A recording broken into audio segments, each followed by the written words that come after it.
Muito bem, pessoal, vídeo novo aqui no canal. Antes do vídeo começar, você já desce aí, já deixa o seu like, já se inscreve no canal para você não esquecer durante o vídeo e para ajudar a causa da divulgação científica. O objeto que mais te fascina no universo, em tudo, se fosse escolher uma coisa. Aí é buraco negro, né? Aí não tem como, né? Buraco negro é um objeto mais intrigante, mas, como dizia o Stephen Hawking, nem se você pegar o melhor roteirista de Hollywood, ele conseguiria escrever algo que chegue perto que um buraco negro, cara. Buraco negro é sensacional.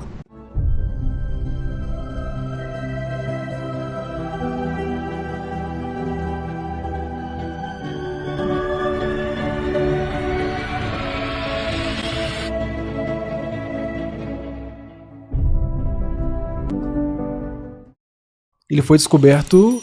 Quando foi descoberto o buraco negro? Então, o buraco negro ele foi primeiro descoberto teoricamente, né? Lá com o Einstein, com o Schwarzman, com o Friedman, com aquela galera lá que estudava relatividade.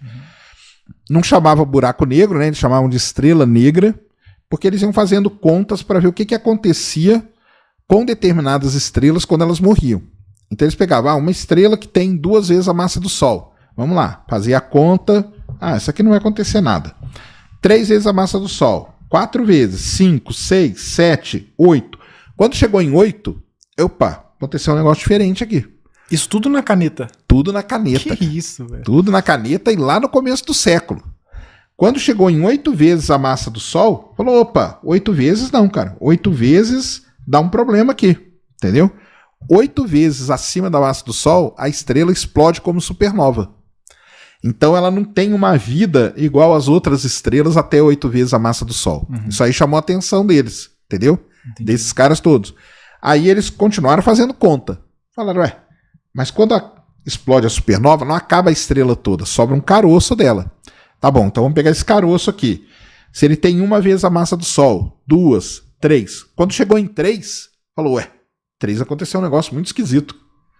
Quando esse carocinho que resta, ele é 3 vezes mais massivo que o Sol, ele não suporta o próprio peso e vira um buraco negro. E até 3 vezes vira uma estrela de nêutrons. E aí, o Schwarzschild, que é o cara que calculou o raio de Schwarzschild, que a gente chama hoje de horizonte de eventos, foi calculado por ele quando ele falou o seguinte, cada objeto tem uma distância que você chegou, a partir daquela distância, você não sai mais. E aí que virou o tal famoso horizonte de eventos e tal. Então, toda essa galera calculou tudo isso. Não existia esse termo buraco negro. Não tinha nem ideia que ia chamar isso. O Einstein chegou a chamar de estrela negra, porque era uma estrela que ela ia ter uma força gravitacional tão forte que ela não ia emitir radiação. Então, ia ser um objeto negro no universo, uma estrela que morreu negra. Aí, o tempo passou, ali na década, depois da Segunda Guerra, a Segunda Guerra Mundial foi muito importante para a astronomia por conta dos radiotelescópios. Durante a Segunda Guerra, o pessoal descobriu isso aí, e depois os astrônomos começaram a aplicar os radiotelescópios para observar o universo. E quando eles apontaram para um objeto, eles viram ali uma forte emissão em ondas de rádio, que eles chamaram de quasar. Quasar. Que é um quasar. Eles não sabiam o que era ainda. Por isso que eles deram esse nome, que quasar é Quasi-Stellar Radio Source. Entendeu? É uma fonte de rádio quase estelar. E aí eles viram aquilo ali. Só que como eles tinham a radiação emitida, você consegue fazer as contas. E aí eles fizeram a conta, e na hora que eles foram calcular a massa daquele objeto para emitir aquela quantidade de radiação, deu uma massa absurda. Deu uma massa de centenas de milhares de vezes a massa do Sol. Que isso, cara. Aí os caras falaram, como pode existir um objeto desse? Isso não tá certo, isso aqui não existe. Refizeram, não. É um objeto supermassivo que eles chamaram. E aí eles voltaram lá na conta daquela galera, pegaram as equações da relatividade e tal, e aí foi assim que descobriram os buracos negros supermassivos. Na verdade, foi um quasar que foi o primeiro objeto a ser descoberto. Caramba. Foi o Einstein mesmo ou foi Stephen Hawking, não sei, que achou que ele estava errado e estava certo sobre os buracos negros? Foi, não foi? O Einstein falou, o Einstein não é que ele falou que estava errado, o Einstein falou assim, isso aqui é uma estrela negra e nós nunca vamos detectar na nossa vida, cara, entendeu? Mas aí, por conta disso, ele começou a ver como que as leis da física se comportavam perto de um objeto desse. Isso é que é legal do Einstein. Então ele viu que o que manda ali é a relatividade. Então ele começou a fazer as contas e ele falou, não, nesse objeto aqui, a gravitação universal do Newton e tal, ela para de funcionar. Tem que ter um negócio novo para a gente explicar. E aí ele foi desenvolvendo toda a teoria da relatividade em cima disso e tal, entendeu? E aí então, teoricamente, estava tudo ali. Só que ele falava, cara, isso aqui nós nunca vamos detectar. E não foi só isso, não. Onda gravitacional também. Ele pegou 2 desses objetos e se esses 2 objetos colidirem no universo? Aí ele falou, cara, isso aí vai ser uma colisão tão intensa que o tecido do espaço-tempo vai ondular igual uma superfície de um lago quando você joga pedra. E ele deu o nome para isso de onda gravitacional. E ele também falou, jamais vamos detectar isso. Entendeu? Caramba. Isso em 1900 Isso em 1905, 1910, 1915, tudo ali. O cara foi um gênio mesmo. Aí, 100 anos depois, em 2015, nós detectamos a primeira onda gravitacional. 102 anos depois, a gente tinha a primeira foto de um buraco negro. Cara, Então, mas antes também teve o filme do Interestelar, né, pô? e teve o filme do Interestelar com a representação. Então, aí, lá em isso aí do Quasar foi na década de 60, quando o pessoal descobriu aquele Quasar. Aí o pessoal falou, opa, então tem esse objeto existe. E aí eles começaram a apontar, começaram a descobrir vários outros objetos, e algumas pessoas falaram assim, cara, a gente está vendo que é uma galáxia que tem esse objeto. Vamos apontar para a nossa galáxia para ver o que acontece? E aí apontaram para a nossa galáxia, lá para o centro dela. E lá eles viram que tinham estrelas que tinham uma órbita muito esquisita. E quando você tem alguma coisa orbitando alguma coisa, isso é muito bom, porque você tem parâmetros para você fazer o cálculo. Aplica lá a lei da gravitação, G(m)(m) dividido por d ao quadrado e tal. Os caras aplicaram e descobriram que no centro da galáxia tinha um objeto que tinha 4 milhões de vezes a massa do Sol, que é o buraco negro daqui da Via Láctea. Então, esses 2 caras foi que ganharam o prêmio Nobel em 2019 por conta disso, dessa descoberta. E é o Sagitários A estrela. Que aí virou Sagitários A estrela. Por que é Sagitários A estrela, né? Porque fica na constelação de Sagitário e quando você tem a estrelinha nesses objetos, então tem o M87 estrela também. Ah, não sabia. São objetos que emitem muita radiação em ondas de rádio. Então, o Sagitários A estrela por que é A? Porque é a primeira fonte emissora de ondas de rádio na constelação de Sagitário. Então, Sagitários A estrela. Entendi. Entendeu? Tem um propósito. Porque não tem só ele, né? Tem várias outras. Se você pegar o mapa do centro da Via Láctea, tem o Sagitários B, Sagitários B1, Sagitários não sei o quê, entendeu? Tem várias outras fontes ali. Deve ser uma loucura no centro da Via Láctea. O centro da Via Láctea é uma loucura. É uma loucura. E aí tem o Sagitários A estrela ganhando esse nome. Então, quando você tem uma fonte emissora de ondas de rádio muito intensa, você dá um nomezinho de estrela para ela. Tá? A convenção. Estrela. A estrelinha ali. E dá para calcular até onde a gravidade dos buracos negros alcançam? Sim, aí é o Schwarzschild que calculou isso. O Schwarzschild era um cara lá contemporâneo do Einstein, um alemão, Karl Schwarzschild, e ele calculou o raio de Schwarzschild, que a gente chama de horizonte de eventos, que é a influência gravitacional. Entendi. Mas ela não é... Por exemplo, tem a questão da matéria escura, que ninguém sabe o que é também. A minha dúvida é, tudo orbita esse buraco negro no centro da Via Láctea? Essa é uma grande questão que tem. Não é. A gente orbita o centro da galáxia. Beleza, mas a gente não está orbitando o buraco. O buraco negro está ali no centro da galáxia. Porque tem galáxia que o buraco negro está deslocado do centro, porque acontecem efeitos ali, mas os objetos continuam orbitando o centro da galáxia. Entendi. Que loucura. E nós não vamos cair nele, não vamos ser sugados por ele, nem nada disso. A não ser que a gente chegue perto. O perto é o quê? O horizonte de eventos. Que é muito perto mesmo. Aí é muito perto, porque é questão ali de 2 anos-luz de distância dele. Entendi. E nós estamos a 26 mil. 26 mil. Estamos tranquilos. O perto ainda é longe, né? Tipo assim, aos nossos parâmetros. Né?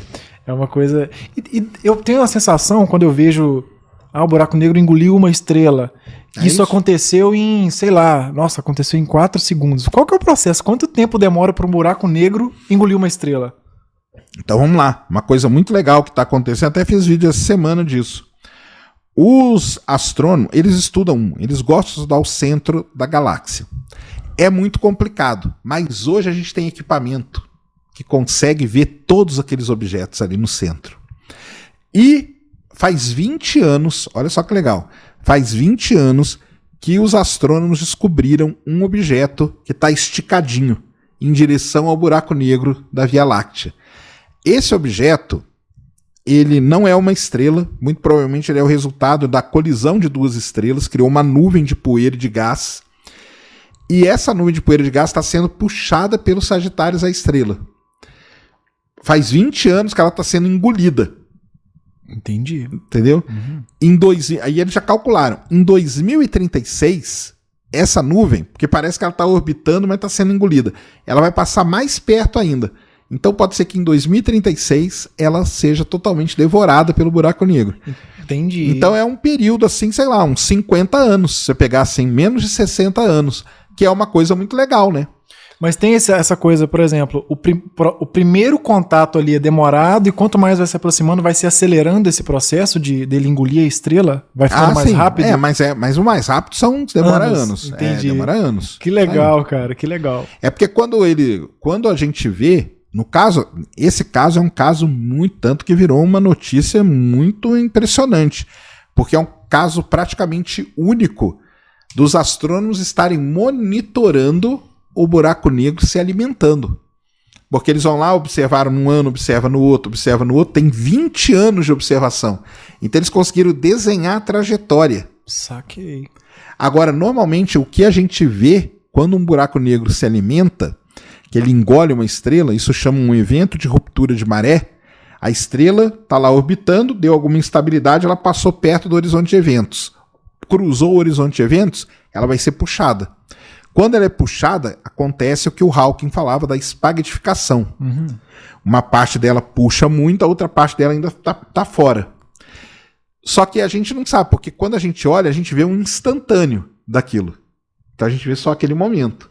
A gente teria que ficar monitorando para saber quanto tempo que aquilo lá vai desaparecer. Tem um vídeo, se eu não me engano, é o vídeo quando descobriram o buraco negro no centro da Via Láctea, que são as estrelas orbitando. Isso, é isso aí. Aquilo ali foram anos de observação, então. São anos de observação. Pra ter um videozinho curtinho, acelerou tudo.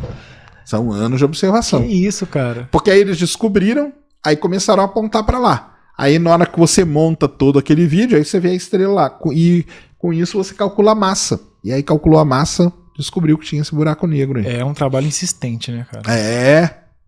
Esse trabalho de monitorar a coisa, né? São anos fazendo isso. Imagina a frustração da pessoa. O Stephen Hawking, por exemplo, que não viu a foto.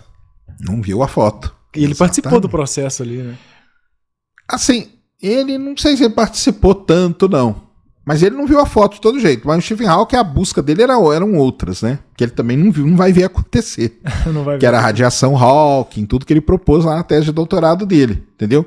Mas com certeza, se no dia da foto o Stephen Hawking estivesse vivo, seria um negócio espetacular. Ele lá apresentando, né? A foto.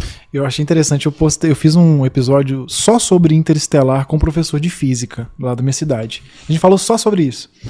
E aí eu postei um cortezinho no TikTok e eu percebi que a nossa geração não está perdida. Foi o único vídeo que viralizou, foi algo legal, físico, né? E ele estava falando sobre quando eles se aproximam do buraco negro, sobre o tempo e tal, aquilo tudo do filme. Aí os comentários. Não, mas nada é mais rápido que a luz.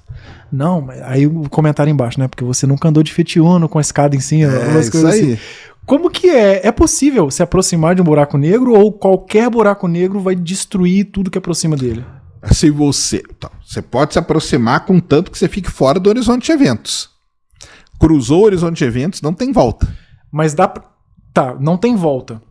Mas dá pra passar sem ser desintegrado? Sem ser espaguetificado, que fala?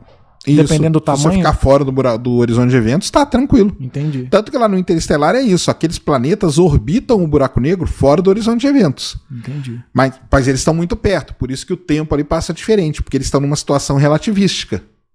Entendi. Então, o horizonte... o alcance gravitacional desses buracos negros é muito menor do que um de uma estrela no comum, por exemplo? É menor. É lógico, porque o buraco negro ele é muito pequeno, cara. Ah, que doideira. O buraco negro, o que é um buraco negro, né? É uma grande concentração de massa. Vamos lá, pro pessoal entender. Existe um negócio que a gente calcula que chama densidade. Densidade, a fórmula para você calcular a densidade é massa dividido pelo volume. Isso é a fórmula. Um buraco negro é uma grande quantidade de massa, então o numerador é um número muito grande, concentrada num espaço muito pequeno, num volume muito pequeno. Então o denominador, na matemática, no cálculo, a gente fala que ele tende a zero. Ele não é zero, mas ele tende a zero. Isso. Então quando você pega um valor muito grande e divide por outro que tende a zero, o D da densidade aqui, que a gente está calculando, ele tende ao infinito. Putz. Então, o buraco negro ele é um objeto muito compacto, com densidade muito que tende ao infinito, num volume muito pequeno.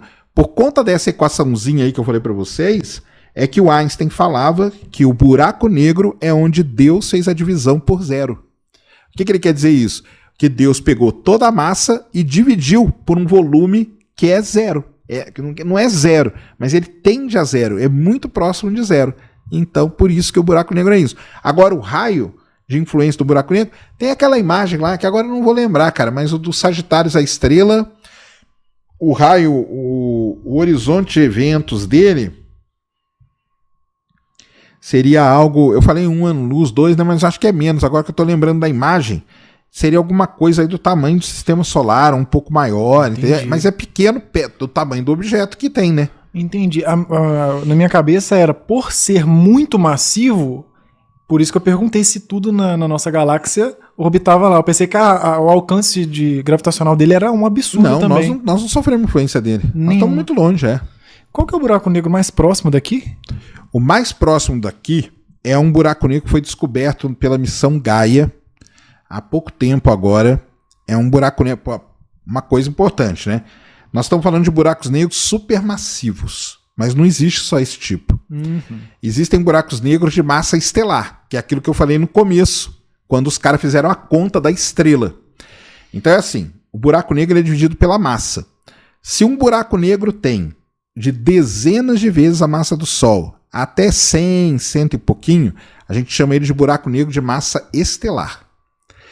Se o buraco negro tem de centenas de vezes até milhares de vezes, a gente chama de buraco negro de massa intermediária. E se o buraco negro tem de dezenas de milhares até bilhões de vezes a massa do Sol, são supermassivos. Hoje tem um pessoal que divide. O supermassivo vai até milhões de vezes a massa do Sol, e se tem bilhões, o pessoal criou uma nova classificação que é o ultramassivo. Putz. Mas é um negócio assim que não é consenso, não. Então tem essas três coisas. Buraco negro de massa estelar, tem muitos espalhados aí. Estima-se que na Via Láctea tenha 100 milhões de buracos negros de massa estelar. Que isso, muita coisa. Porque são estrelas grandes que foram morrendo e se transformaram em buraco negro. O mais próximo da Terra está a 1.500 anos-luz de distância. 1.500 anos. Que legal. Só que ele é muito pequenininho. E não dá para fotografar. Não dá nem para... Então, como que foi descoberto? Isso que é legal.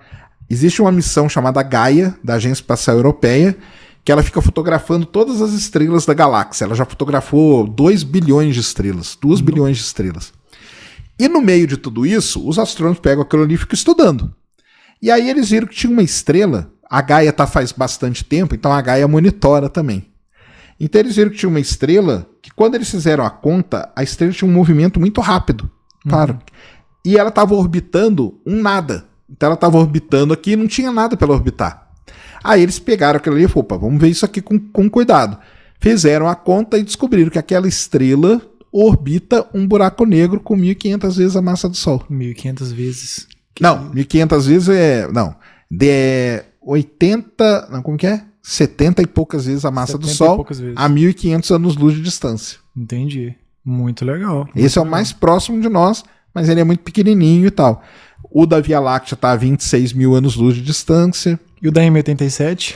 O da M87 é 50 milhões de anos-luz. Estamos junto dioturnamente na luta contra a má divulgação científica no Brasil e contra a anemia na divulgação da astronomia no nosso país.